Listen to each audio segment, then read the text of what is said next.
you caught me producing. I thought I'd get done enough to share the episode out.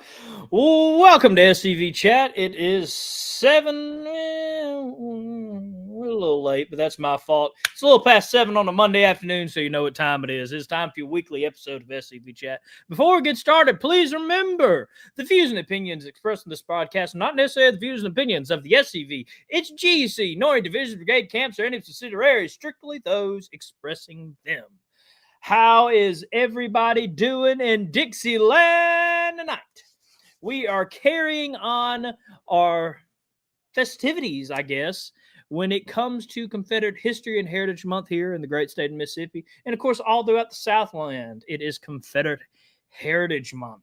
And in this month, SCV Chat does try to come up with some of the biggest episodes of our season. And tonight we are continuing on in that tradition with Mr. Jeb Smith, author of Defending Dixie's Land. And he is going to be coming on, and we're going to just be talking about his book. Some great information come out of that. I cannot wait for y'all to hear it. We always love trying to give our viewers, which is you great people. I just realized I'm wearing my work hat and not my SCV chat hat, but, you know, it happens. But we always love trying to give our viewers something special. And, of course, ways to defend the South. And tonight, I think we have another great tool for the toolbox, to quote Past Commander-in-Chief Jason Boshears. How is everybody doing? I would ask that you please share this episode out. We have a great guest on tonight, and we have a lot of great talking points, I'll say. I'm very excited for tonight. We are going to let y'all share this out, get a couple more people in. I'm still in the process of sharing like you should be. So I'm going, well, there goes my screen. Let me get right back to sharing and scroll to the bottom. You could do like I do and share it to your, I have an SCV page, and tonight I will share to, let me find it, my historian page. Look at that, 2 shares. So I want to be seeing some shares. Remember that. I want to see a big crowd tonight. So I hope everybody's doing in the great land of Dixieland. It's awesome to see Todd from California, past Commander-in-Chief, the legend, the most sharp-dressed man in the SCV, Paul Gramlin Jr., Mr. Todd, past Historian-Chief Al from the great state of Tennessee. Good to see you. Good to see you. Apologies. It is pollen season in the South, and it tears me up every year. Can't get past it. Charles Ray, good to see you. Alan, good to see you. Derek, good to see you. Good to see everybody. So it looks like we had a big crowd on YouTube tonight with Dr. Sandy Mitchum, famous historian in his own right, author of course, so many books I couldn't even begin to name them. One of my favorites is, of course, Bust Hell Wide Open, the Nathan Bedford Forrest story. Considering I'm named after General Forrest, hey, I like that book. It's a great book. It's probably one of the first history books I went out and seeked myself. I really loved it.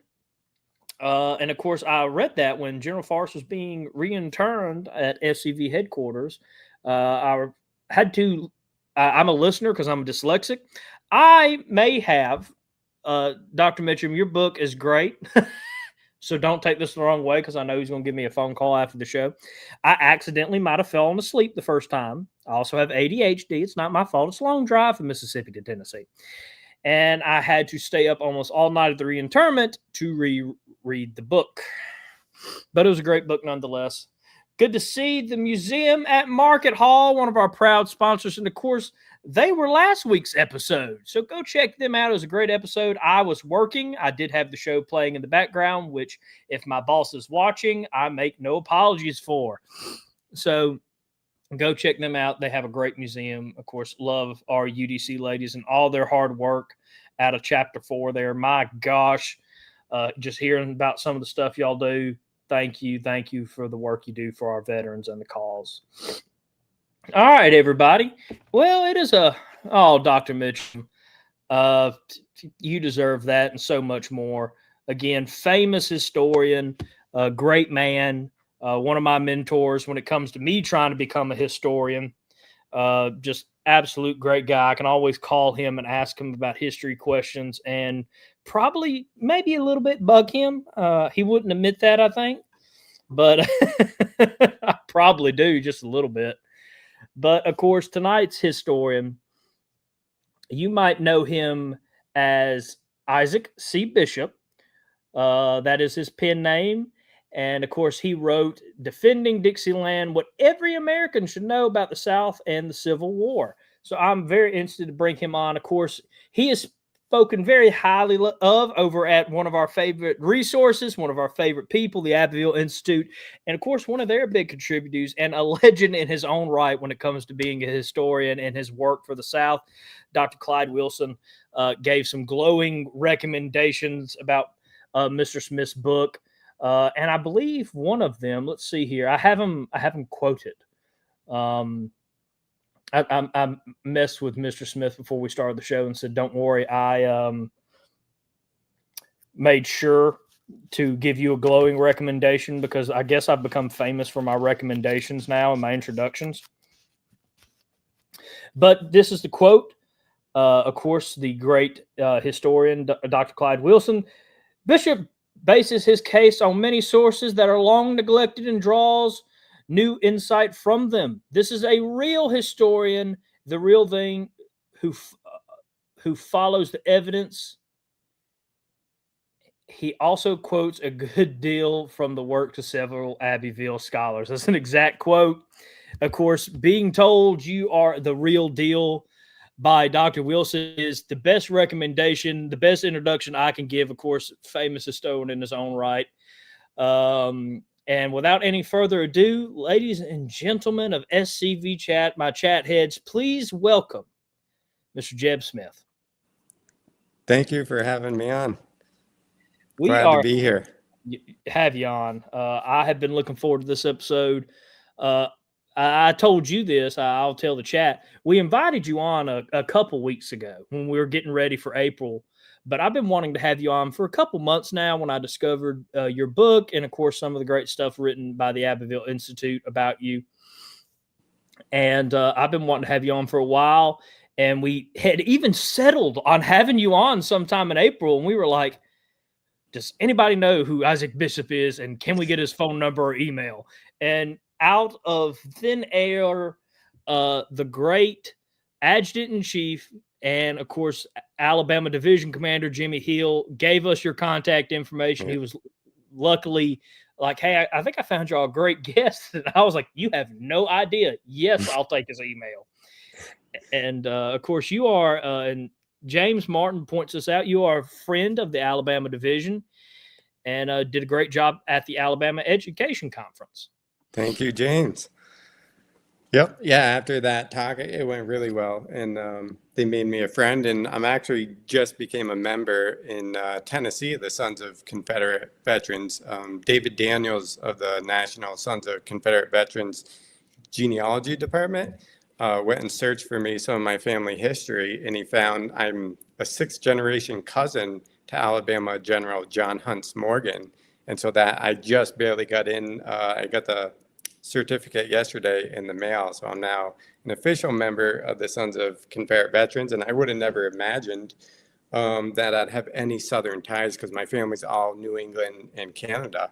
But when you're able to go 6 generations deep to find someone, you can kind of sneak in that way. And I'm just a little further out, a descendant of Nathan Bedford Forrest and Robert E. Lee. And we also found that there's a Virginia private that fought during the war, and his name is Isaac Bishop, and which is kind of just blows your mind because that's a pen name I kind of, took out of thin air, and then I happen to be an ancestor of an Isaac Bishop that fought for Virginia. It's quite a coincidence, I'd say. I was about to say it was meant to be. I will say welcome. I call the SCV a Southern Brotherhood, so I'm happy to see that you have joined our ranks. And, of course, I guess the first question I have to ask, because while I enjoy pen names, I have used a couple of them in my historical articles that I've written simply because I am easily cancelable. So I understand, but it kind of still threw us for the loop. Why did you use the pen name? Right. And that's usually always the first question I get. And obviously, I live here in Vermont, and I have four children. Two of them were homeschooled at the time, two were in a public school, and I didn't want them negatively affected or influenced by friends or by teachers. I didn't want word getting out. We, live in a town of Yeah. 500 people or whatever, that their father wrote this pro-South book, because immediately in Vermont they're going to think racism. That's the first thought about anything related to the Confederacy or the South. And so I didn't want my kids negatively influenced and tagged with that. They now one's out of school, but they now all attend a private Christian school in the area. And so to me, it's a conservative Christian school, and I'm not as worried. I know the teacher, I've talked with the history teacher. He's a great guy. He has a copy of my book. They're very pro-North, though. They go to Gettysburg every year at the end of the year. The school, I think the street and everything is named after Lincoln. So they're huge Northern, they give the Northern viewpoint at this school. And so I'm hoping that now that the history teacher has a copy of my book, it could lead to some discussions, or maybe even inviting me in to give the other perspective on the South and the Civil War. And it would drive my kids nuts because they'd be embarrassed. So that'd make it all the more fun. Oh yeah. I mean, I trust me, I get it. It's not just where you live. Anywhere in the world, even in the South, you can get in big trouble for telling everybody you're pro-Southern in this. Sadly, today's age and historian world, they don't allow other viewpoints. So I am very happy that you did do that, and I'm of course thankful that you had the knowledge to use a pen name to protect your family. That's a very honorable thing to do. And of course, that's awesome. But I will say, Gettysburg will trick you, because out of all the battlefields I've been to, for some reason, the one out of the South is the most non-biased. Really? When I toured there a couple years ago, this was Yeah. before 2020, so who knows what's Right. changed? Yeah, It's been. I haven't been able to make it. I've always wanted to make the reenactment, especially just because it's closer for me, especially in Pennsylvania, and it's obviously a huge event. There's a lot of people there, so I've always wanted to go.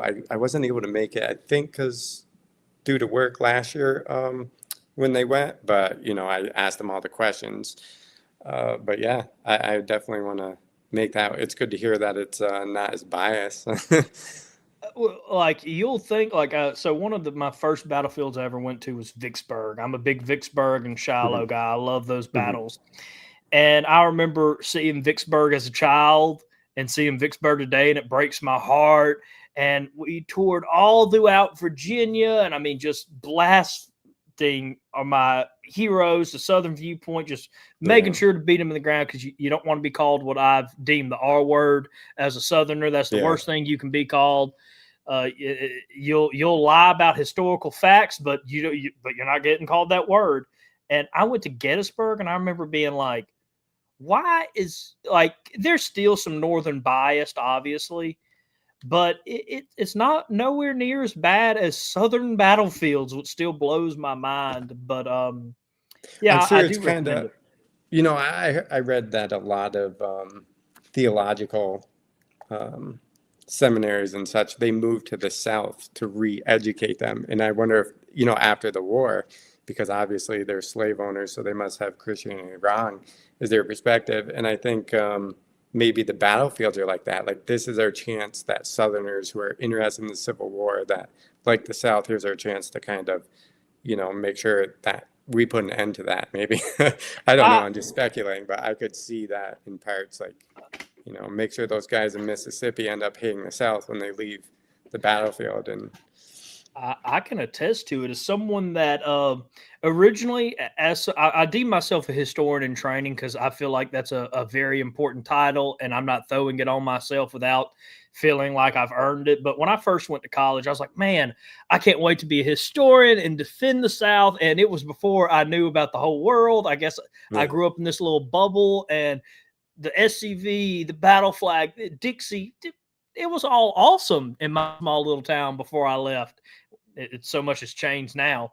But I went, and no, Southern colleges don't like to hire in state. They all teach the Northern perspective Yeah. and demonize the South. You can't leave that college or any Southern college without hating the South. So I'm not shocked that it went in to, because where do you go after you get a degree in history? Where you're either a teacher or working in these sectors. Yep. And it has sadly affected all our parks down here. But that's a topic for another time. You'll learn on this show, Mr. Smith, we get off topic very easily. So I am going to jump back into the questions. Sure. Before I get too much on a ramble, the audience knows how bad I am. I can do the same. So, but I would love to know what inspired you to write this book in the first place.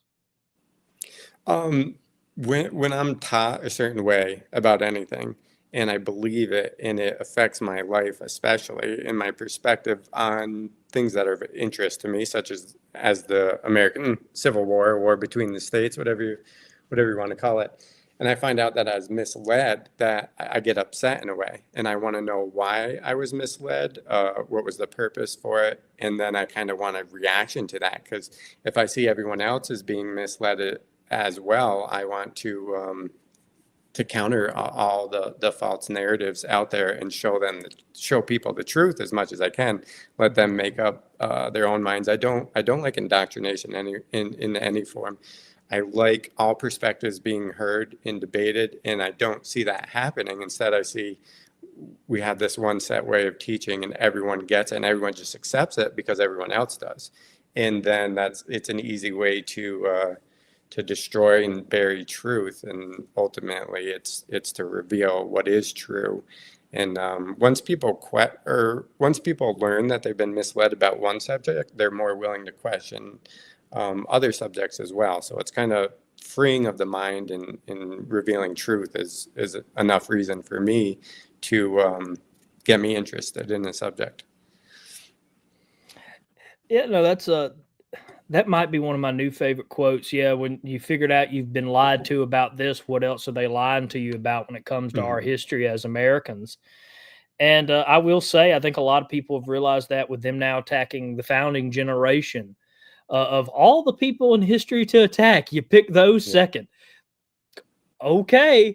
So I am happy they did it, because now I think it's opening a lot of people's eyes. But that is very interesting. And kind of to piggyback off that, who did you write this book for? Was it for academic historians? Was it for everyday people, or kind of both? You want both people to be able to walk away with something. Yeah, I would say is aimed at lay people. Really, I was kind of writing for friends, family, and people that I'd run into in Vermont, and be able to say, here's how you're being lied to. I think a lot of people have enjoyed the original sources that I put in the text, and that way you could say it's for a scholar. But I think anyone who's after truth will find this book enjoyable. I think anyone can read it and understand it. The average adult is definitely intelligent enough, and I think it's clear enough. You don't have to read very far if you're a Vermonter to know that you've been lied to, just by being able to see the original sources of the various subjects that I cover.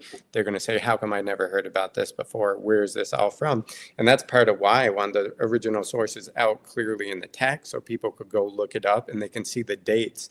Because one of the things that I constantly hear is that the Lost Cause arose after the war, and they kind of rewrote the Southern perspective occurred after the war. So that's part of why I wanted to say, no, look at the wartime sources, look at leading up to it. This is not something that was created after. Really, the standard view was created after the war, when really the Southern view is what's historical, what happened in that time.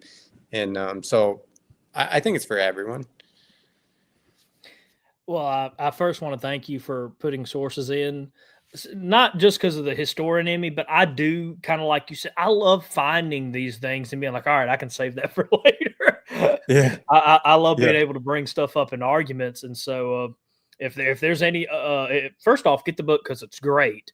And speaking of which, I'm glad I said that, because I do have a little link by Shotwell Publishing. Wow.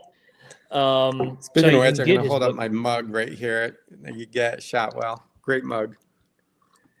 And first off, you should get the book because it's a great book and you're going to learn a lot. I sadly hadn't read it all yet because of work, but I can say I am enjoying what I've gotten so far. It's been a great book. I've been able to get a lot of questions from this and just glancing at it. So get it for that. Get it for the resources in there because there's a lot of great stuff in there. But One thing you mentioned, I think part of how I wrote it, constructed it, was for a debate because I learned the Southern perspective, but I didn't know if it was actually true. And to me, you really have to debate and get the other side. I'd convinced myself that the Southern view was correct, but I wanted to go out and debate with people who said, no, you're wrong, you're false. And so that's what I did for a very long time. And it ended up just reinforcing my views. But the text is written almost as a debate, like here's a subject, here's material you can use to counter this argument if you're debating or engaging someone. And I think that way it's really accessible to people who want that content to respond to arguments or to be able to put together arguments yourself. The text is laid out with that in mind, kind of in the back of my head subconsciously. Well, for one, I'll first off thank you because obviously being online and being uh, what I have started deemed as a digital historian, someone who does a lot of online debates on with other names, mind you. Uh, I do love having resources. Mm. I love them. I love them. I love them. And kind of again going deeper into this, if someone had one takeaway from reading your book, what would you like that to be? That they recognize that the winner writes the history and that America is no exception. We're absolutely, it's hard for anyone growing up in whatever culture or education system they're raised in to question what they were taught, in what society accepts and believes. And I always use the example, if you go to a country under Sharia law or Iran, the scholars, the historians, the theologians, they believe Islam is true because of the way it's taught in their education system, in their society. It's hard to get a critical opinion of Islam that's allowed. So everything is just twisted, I guess, or you get the pro Muslim perspective. It's the same thing in America, in regarding the Civil War, especially. Everything's kind of the northern perspective, and it doesn't take a whole lot of work to realize you've been lied to, but it takes the willingness to question and admit that you've been lied to and you accepted a lie. But once you do that, it's kind of a never-ending quest because you're going to want to learn more and more and see how deep the rabbit hole goes. I can add to that, yeah, because I always knew about the Southern perspective, but I never really had to defend it before. And so I love finding, as you said, these resources like your book to dive into it and be able to say, okay, well, next time I get this question, I now know what I Right. can say. And so I do like that. Um, Now, kind of going off what I've deemed the warm up questions, I have some interesting questions for you now. Um, or interesting is the wrong word. I have some deeper thinking ones, I guess is the term. Um, how much of today's division in America do you think comes from how we have taught the war between the states history? Oh, I'm obviously in certain circles, I think it's huge. Um, Whenever you demonize half the country falsely, that's going to lead to them wanting to defend themselves, and it's going to lead towards other groups despising them unjustly, I think. So it kind of sets people at war already.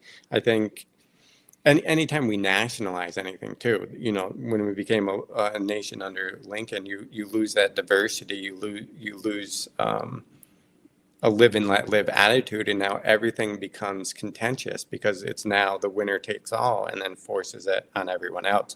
So anytime you nationalize something, it's going to cause strife. And yeah, the war does not do anything to unite, or the way it's taught, it does not do anything to unite us. It definitely divides us. All right. I do agree with that. from someone who felt attacked as soon as he got to college. Yeah. Mm. Now, again, this is a what if question. We had a lot of fun with what if history a couple episodes ago, so I thought I'd add a little Yeah. kernel in here for you.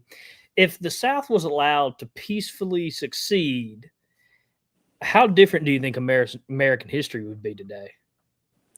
That's great. That is such a good question. Are we talking about the Cotton States, the Deep South, or the Confederacy as a whole? You're just talking about the initial secession movement, correct? Yeah, let's just keep The it to the original secession movement. I think I think it would have led to the North perhaps economically being in deep trouble. I think the South would have had free trade and Europe would have traded with the southern ports, and economically they would become the most dominant country in the world really at that time. And I think you would have seen northern states eventually, both slave and free states, join the Confederacy due to the Constitution and the free trade. And I think the Republican Party agenda would have fallen apart because it was all on higher taxation, higher tariffs, and they would not have been able to compete with the Cotton States' free trade, which means Lincoln and the Republican Party would have just completely been destroyed. I think the Upper South would have stayed in the Union for a while, but I think over time, economically, more and more states would end up moving south. I also think the South would have had more of a peace platform internationally, not been involved with wars such as World War I and so on. And the North, again, the United States would not have been as powerful. Maybe it wouldn't have gotten involved across the world because it's no longer the superpower. And who knows what that would change, because that would change everything. It's hard to, speculate on how radically different the world could be had the South seceded. I mean, eventually slavery would have dissipated and ended. And I wonder what that would have done economically in the South. And would they have industrialized as the North had? I would assume they'd eventually do that. We probably would have seen states switch too. Like some states go to the Confederacy for a while and then return to the Union and vice versa. So, there's so many moving pieces and puzzles in that. I think immediately the North falls apart economically and the South becomes the richest country in the nation, and they maintain that more of a decentralized Confederacy, more libertarian policy, and we would have had two options in America instead of one centralized nation that's always on this progressive movement towards authoritarianism. That's why I love those questions. Just the thought that you can do. I loved your answer there. So the next question is kind of another one of those thinking questions. Do you think, because I obviously will quote the victor does write the history, and they're always going to try to make themselves look like the conquering heroes. Just like how if I went to New England, I guarantee you they're not talking about the American Revolution the same as we do. But, do you think history is being written or just misinterpreted? Like, do you think it's just a little bit, or do you think they're completely trying to rewrite our history to, I don't even know what the goal is some of the time? I think by now, I've thought about this actually. I think by now they're just repeating what they're told.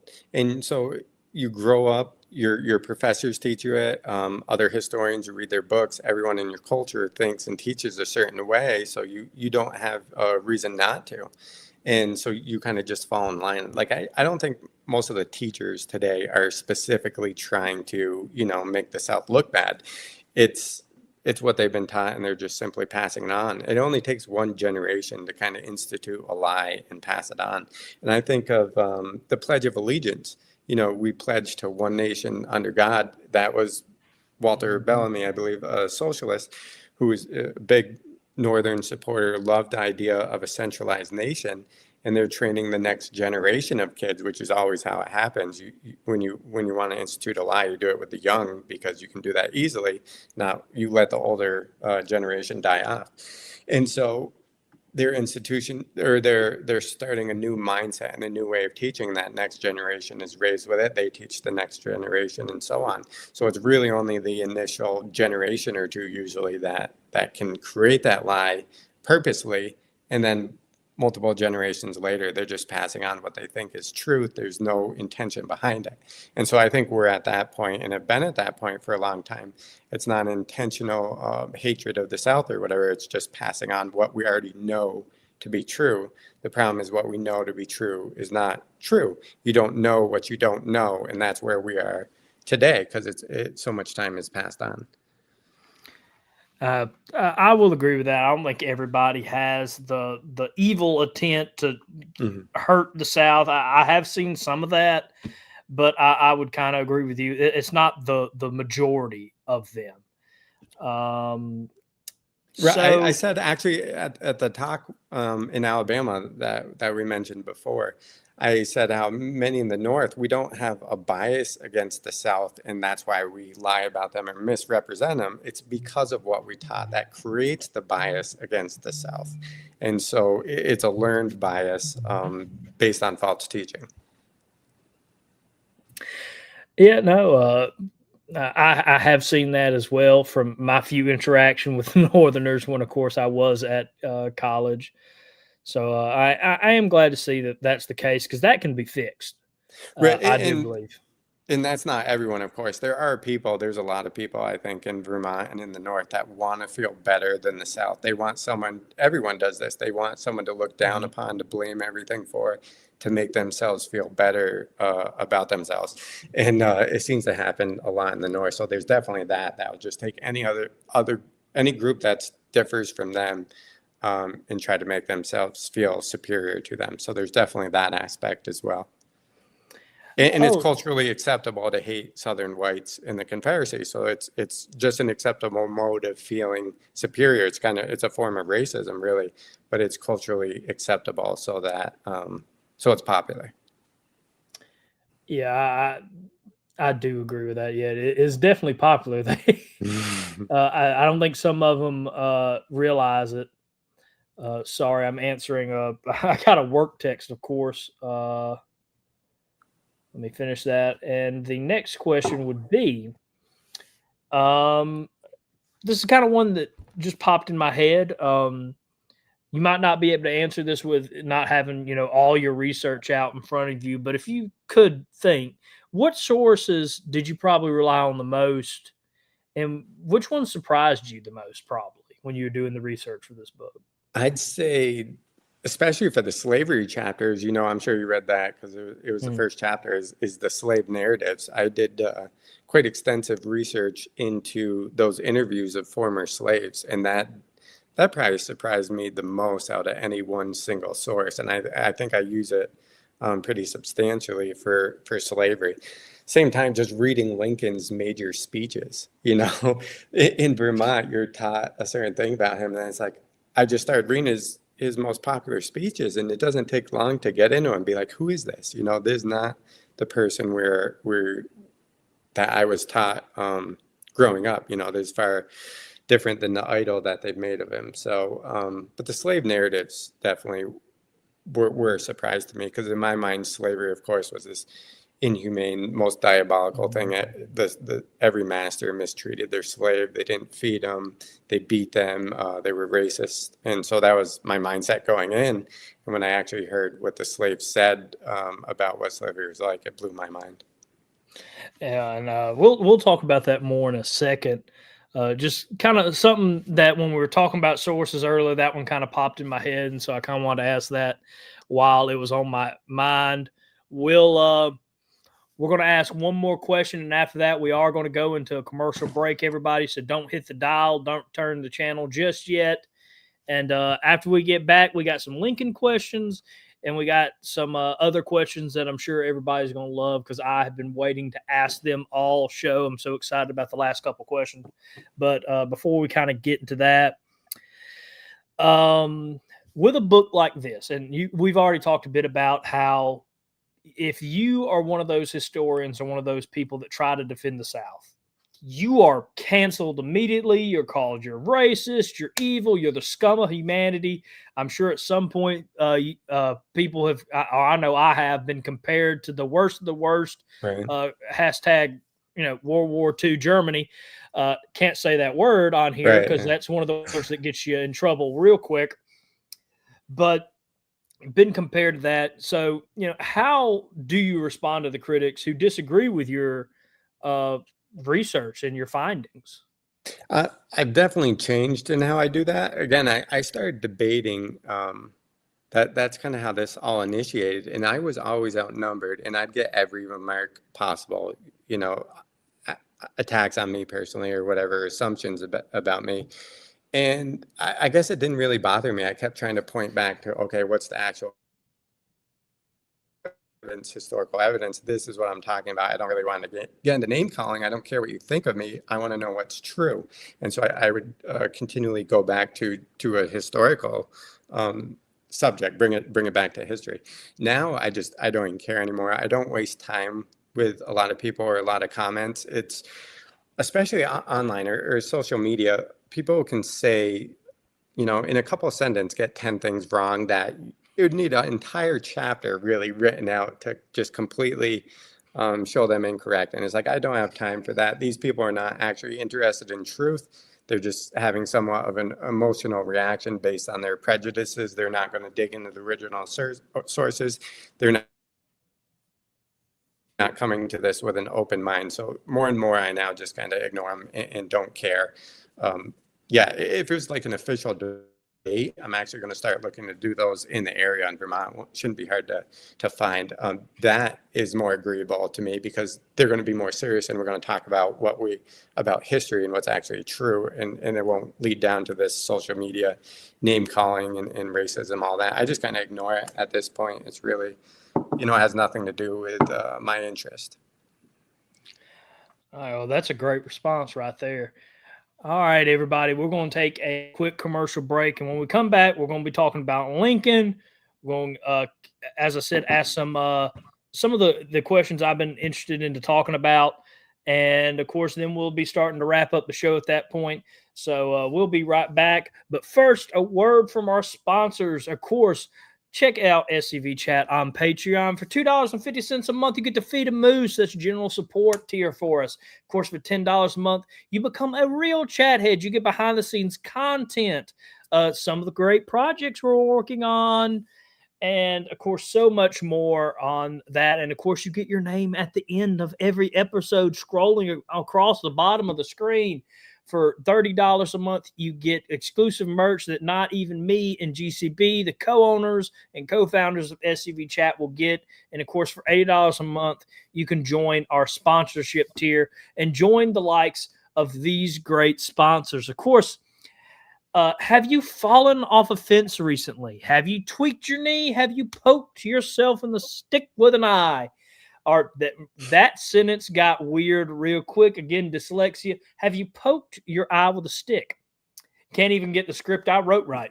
Then go check out Dr. Chris Cummins, MD in Oxford, Mississippi. He'll make you feel good and treat you with some great Southern hospitality to the point you're going to want to skip that apple a day so you can go see the doctor. So go check out Dr. Chris Cummins, MD in Oxford, Mississippi. And of course, while you're, well, no, maybe not while you're driving, but maybe while you're online making your appointment, maybe you should go check out 31st Regiment Engraving. Of course, they have a lot of great products. Of course, they have this memorial band I got to make of my ancestor who served, Private S.O. Dawes of Mississippi. I get to keep him with me every day and remember why I do what I do. And all the other great products he has. And of course, this comes over from California, Mr. Todd, great man. And of course, he has engraved bottles now, which will certainly be something I buy in the near future. So go check him out at www.31stregengraving.com. You can get some awesome merchandise. And of course, speaking of awesome merchandise, we have Beauregard's Tailor, a family business driven to proudly offer authentic work between the states' reproductions, shirts, flags, lapel pins, and my gosh, so much more. Crafted with phenomenal research and unmatched quality.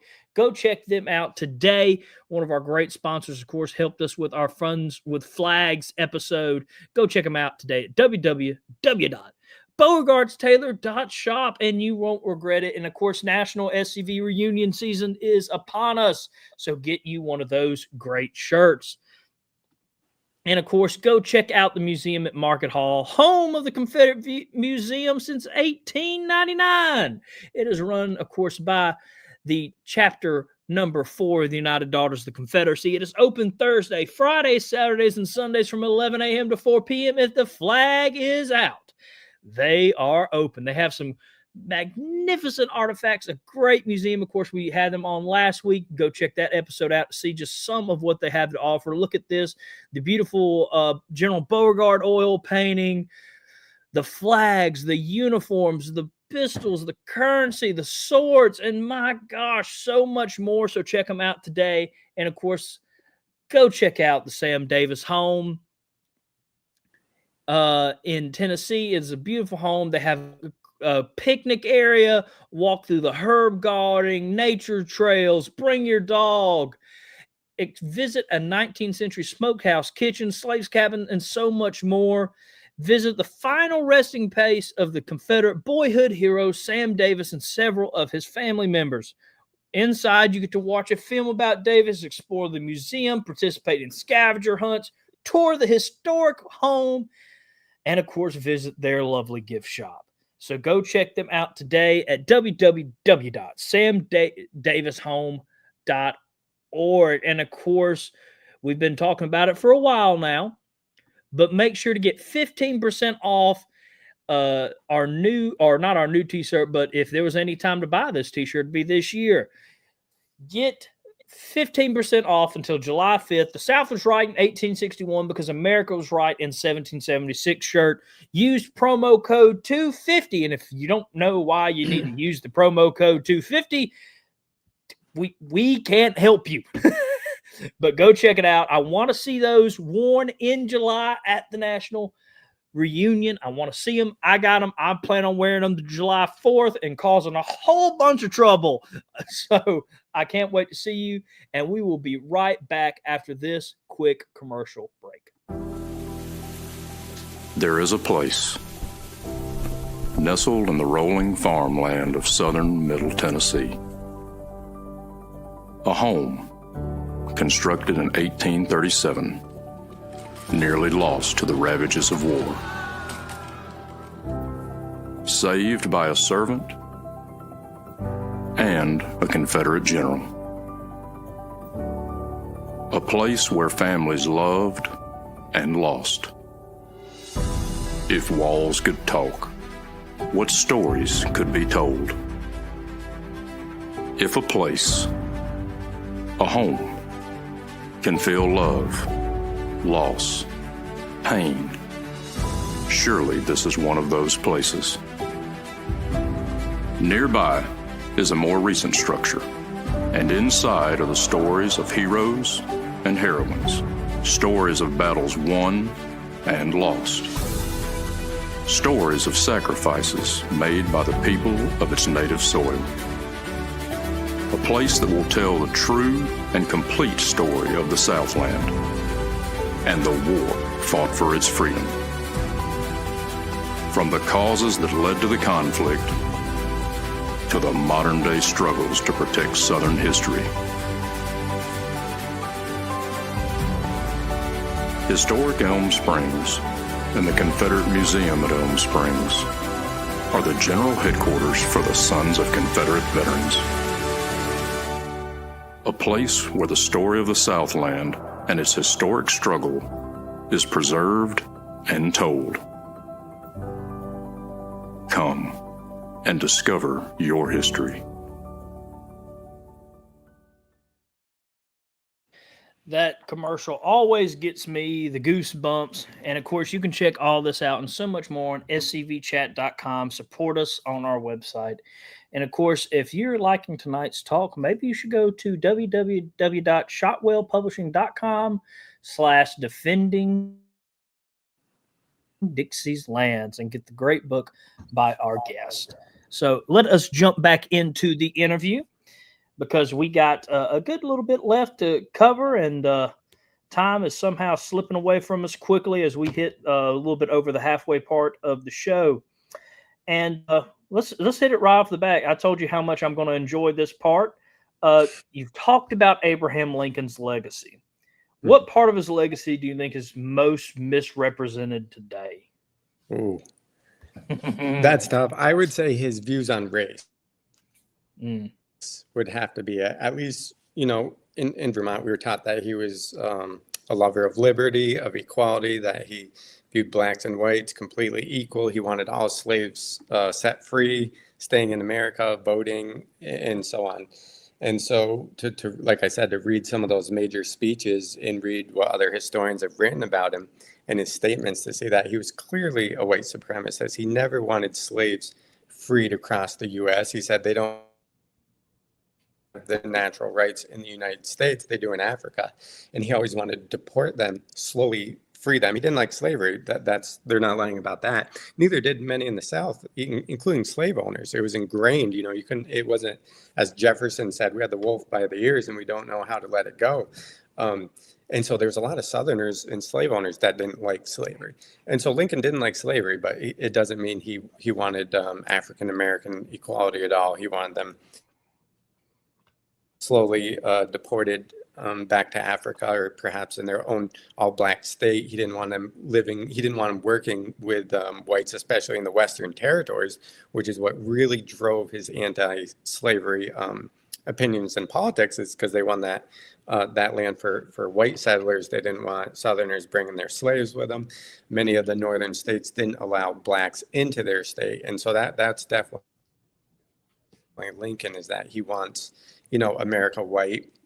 And he was basically okay with slavery as long as it stayed in the South and didn't bother the rest of America. He'd definitely prefer for it to not be there, but only if that includes the deportation of blacks. He wouldn't want slavery ended and blacks going throughout the U.S. as free individuals with rights to vote and to marry white people. He didn't want that happening at all, which is all the opposite, of course, of what I was taught. Yeah, no, that probably is what surprised me the most, learning more about Lincoln as I've grown up. And kind of moving on to that, you've kind of talked about it. What do you think Lincoln's primary goal was in the war? Was it preserving the Union, ending slavery, or was it something else entirely, you think? It definitely wasn't ending slavery. It was preserving the Union. I think it's tough to say. I think almost his ambitions changed during the war, because I think most people thought there would be a couple battles. The North thought they would win them and the war would be over. The South thought they'd win them and earn independence. And, Lincoln couldn't allow the South to go. I'm working on a book now that'll be released eventually. And Lincoln had no option. Either his Republican Party, which was his primary goal. I would say his primary concern was not the United States as a whole. It was preserving the Republican Party in power in their economic system, which was his main political goals. And so to allow the South, he couldn't allow the South to go, because, like I said, it would destroy the whole Northern Republican economic agenda, and the South would dominate. So I would say he wanted to keep the South from independence, really. I would say was his primary thing. Is you can't allow the South to go. You can't allow this Confederacy to compete with the North when he's simply taxing them heavily to fund his agenda in the North. That he'd not only lose all that tax money, and the Republican, they quickly ran out of money. The North, they had to start borrowing from banks, with the South gone. And so obviously that's not going to work. You're losing your major tax. And then on top of that, you're going to have to compete with those Southern ports. So I think it was economics to begin with, instituting the economic agenda had in the Republican Party. All right. I have to agree with you on that. Money. Cause of a lot of problems. But after someone reads your book, what do you want them to be thinking about the great, legacy of Abraham Lincoln after they're done? I'm sorry, you broke up there a little bit. I believe you said, what do I want them to be thinking about Lincoln when they're Yes. done reading my book? That what they've been told about him is not true. That the man that you read about in textbooks or you hear about is not the historical man that we really. I heard one person say we created who we wanted Lincoln to be rather than who he was. A few historians have mentioned after his assassination, the Union as a whole was in a lot of trouble, and they're worried about another civil war, the Civil War continuing, igniting, and they really need something to unify them. And they kind of deified Lincoln and created this image that they thought everyone could love for generations, and he could represent the United States. And so, really, just that what you've been taught is not true. No matter the subject, he's really been twisted and distorted from the historical person that lived in that time. All right. So now we're getting into the questions I've been looking forward to. Of course, we already touched on your pen name and the slave narratives, which again I thought was a surprising resource that I didn't even know was out there, honestly. So I am very thankful for your book for bringing that forth. But some of the other stuff was. What do you think about the Upper South's causes for secession? Right. And we talked about preparing that. I have a few notes here, if that's okay, to kind of read off. So I'm giving a really condensed version here. But before Lincoln, the most essential principle in government is the consent of the governed. And that was given to us by God. It's inherited in a king or a majority or a president in the North. Can't take that away. The 1860, the Virginia General Assembly stated, resolved that the basis of all just government is the consent of the governed, that where this consent exists, there, whatever the form of government, is liberty, and where it is wanting, there, whatever the form of government, is tyranny. So I always use the example, especially for conservatives, to understand, is that a communist is free in a communist country. If he's being forced under a libertarian or conservative form of government, he's not free. He's being forced against his will under a different political system. So this really originates with medieval Christian thought, and it's a traditional understanding of politics that the South had, and that is in the Founding Fathers, the consent of the governed is the most vital principle in government. If you don't have that, you're either free if you do have it, or you're a political slave, and there's no other. It doesn't matter if you're right, if you're left, or whatever your preferences are. What matters is that you have the government that you desire. And that's why we created the Union. The federal government's really only supposed to do international diplomacy in the post office and a few other things. And so the states are supposed to be diverse. This is how we were before 1860. So Vermont could, in today's world, Vermont could be very liberal. Alabama or Mississippi could be very conservative, and they wouldn't have to try to fight and outvote each other. But when we a centralized nation, now it's just this one big political war of people really taking away others' right to self-government to live the way they want. And they're trying to impose their ways on everyone else, because either you impose your way on them or they're going to impose their way on you. And no one actually has the consent of the governed anymore when you're a centralized nation. And so under a union, that's the diversity, that's the states that allowed everyone to move and live with like-minded people and have the government they want without tyrannizing others. And so obviously that's on the mindset of the Upper South. And then you have the Cotton States leave the Union. And at this time, across the Upper South, overwhelmingly, the leaders and the people reject secession. They are completely against secession. The statistics are huge. There's a wave, really, of Union patriotism across the Upper South, where they attach even closer to the North. And they say, we're not going with the South. They viewed it there's almost a central confederacy of both slave and free states.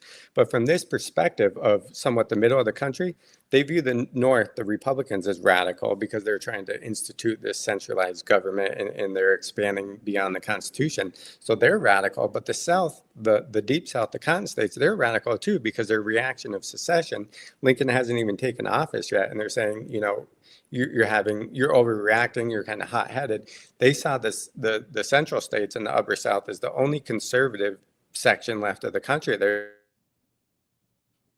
kind of, everyone else has gone mad, the North and the South. And so that's their perspective.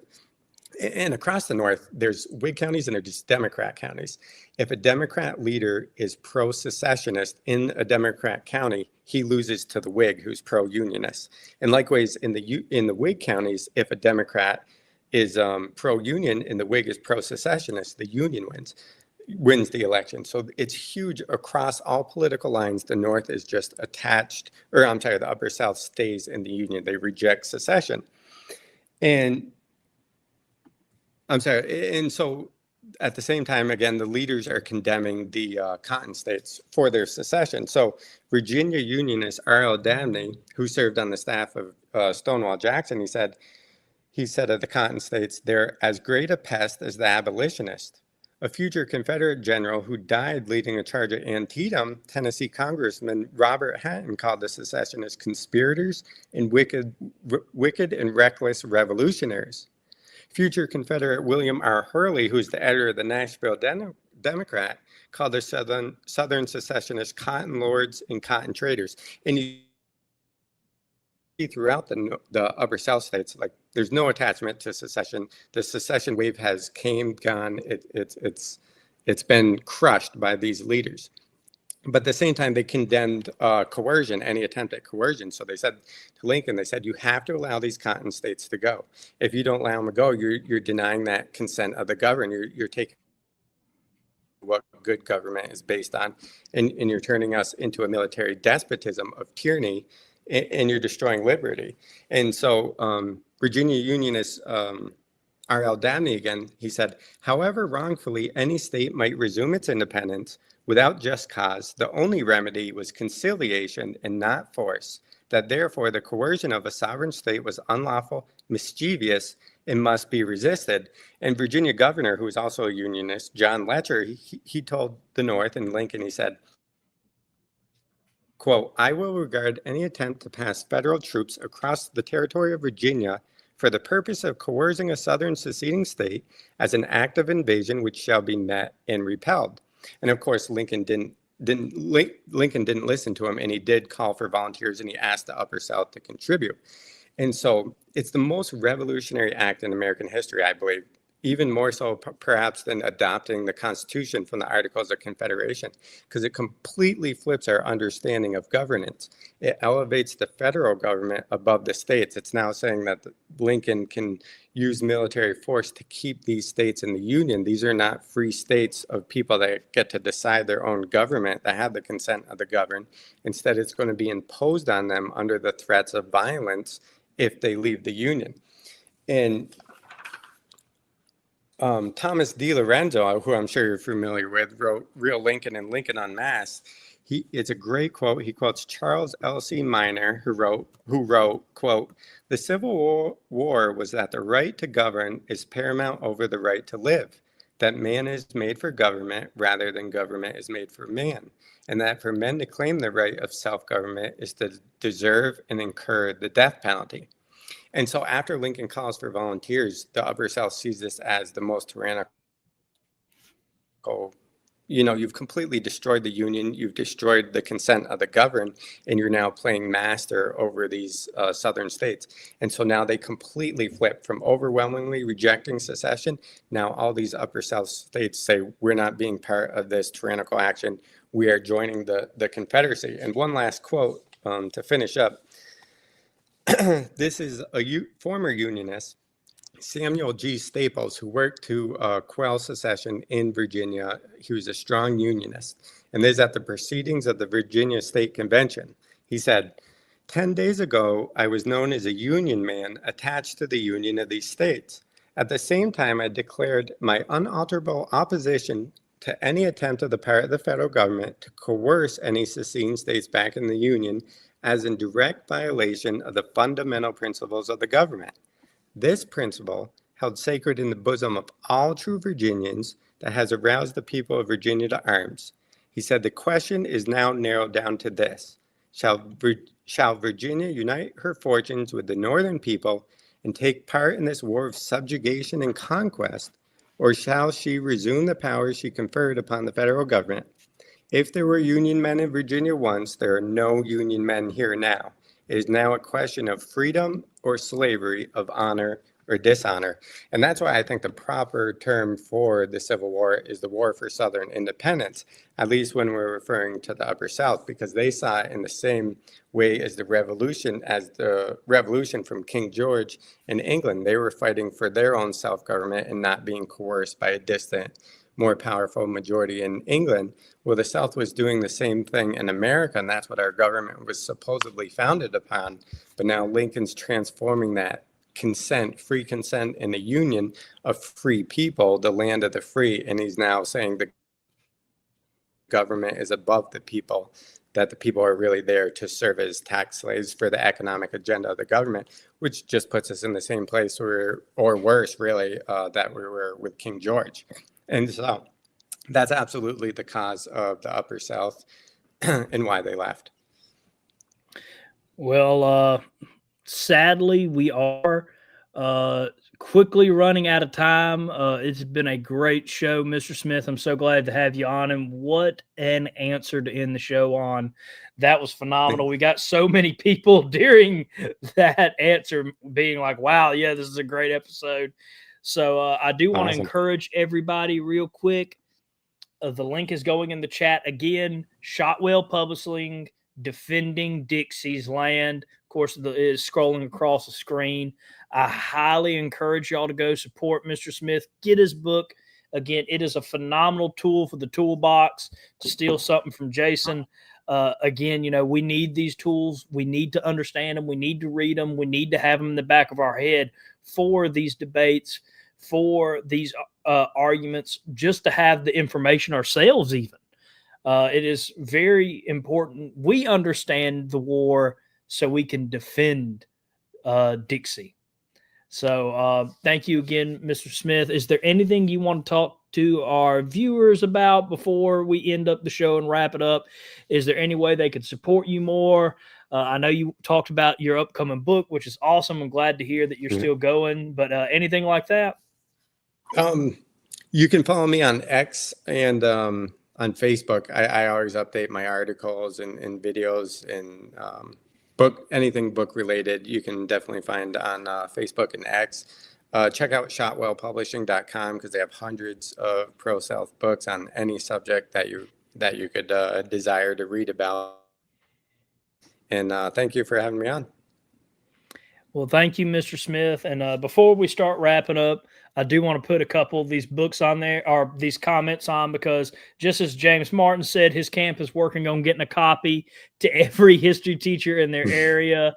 He told me. Todd in California says your book will be going into our local library as a donation. Probably get burned there in California. But and this is something else from Todd. You can't change a mind, but you can get them to start questioning what they've been taught, and that will, in turn, in my opinion, change a mind. I do agree with that. And, of course, again, we've talked about them all show. Our legendary historian that's on the chat tonight, Dr. Sandy Mitchum, of course, the author of so many history books that we'd be here all night telling you about them. Really one of the world-famous historians we've had on the show. Saying the victor writes the history, but these people have abused the privilege. We need more books like Defending Dixie's Land. And again, kind of the same thing with Dr. Wilson. If Dr. Mitchum is giving you this, it's a great book and that y'all need to go out and get it. And Charles Ray says, can't wait to get a copy. Our camp will purchase and donate it in honor of Confederate History and Heritage Month.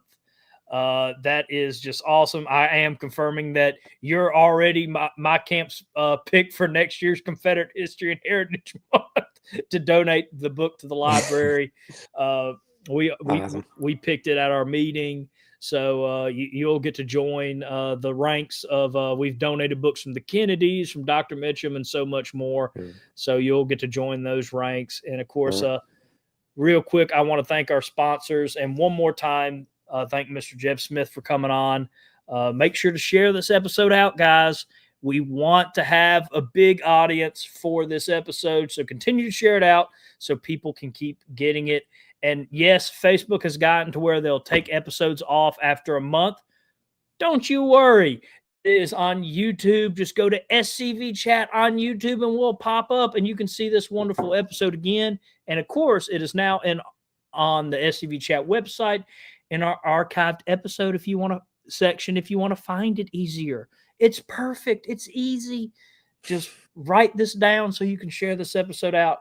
Thank you all for watching. Make sure to tune in to Tennessee Tuesdays tomorrow at 7 p.m. Confederate Standard Time. And, of course, we will be back with Look Around the Confederation this Thursday at 7 p.m. Confederate Standard Time. And, of course, Look Around Florida is on Wednesday. Hardy on History with Michael C. Hardy is on Sunday. And, of course, Friday Night's Lights with the Friends of the Douglas Southall Freeman Group. Thank you all for watching. And, of course, thank you to our Patreon members. And without any further ado, stay Southern, my friends. Good night.